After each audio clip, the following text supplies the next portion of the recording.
మట్టి రోడ్డే మాది. నేనే కనీసం 3 సార్లు మట్టి పోయించా దానికి.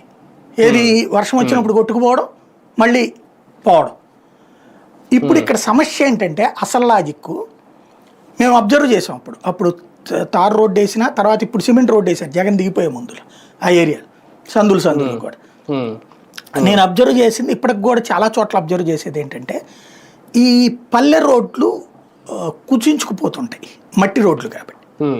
వాటిని వేయాలంటే కాస్త కాస్ట్లీగా పెట్టాలి. సిమెంట్ రోడ్డు లాంటివే కరెక్ట్. అలా వేయాలంటే డ్రైనేజ్ సిస్టమ్ ఉండాలి. డ్రైనేజ్ సిస్టమ్ లేకుండా సిమెంట్ రోడ్డు వేస్తే కొట్టుకుపోతాయి. డ్రైనేజ్ సిస్టమ్ పెట్టాలా, మంచినీళ్ళ డ్రైనేజ్ సిస్టమ్ పెట్టాలంటే మంచినీళ్ళ లైన్ సిస్టమ్ పెట్టాలి. అసలు ఏది ఇంతవరకు ఆనాడు ఈనాడు అది టెండర్లకే నడుస్తోంది. ఇప్పుడు అక్కడ ఏంటి, ఒకేసారి 100 చెయ్యాలి, కానీ దానికి తగ్గినంత స్పీడు ప్రభుత్వంలో లేదు.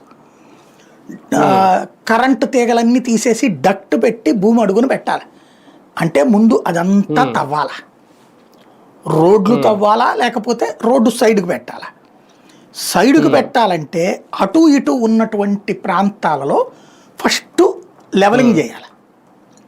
ఈ లెవలింగ్ చేసి అక్కడ సిమెంటు సిస్టమ్ సెట్ చేసి ఆ పైన డక్ట్ పెట్టి దానిపైన ఫుట్పాత్ పెట్టాక ఒక సిస్టమ్ వచ్చాక మధ్యలో అండర్ గ్రౌండ్ డ్రైనేజీ కట్టి నీళ్లు త్రూ అండర్ గ్రౌండ్ డ్రైనేజ్ ద్వారా పోవాలి. ఎక్కడికి పోవాలి, అవుట్ ఎక్కడికి ఇవ్వాలి, కృష్ణలోకి ఇవ్వాలి.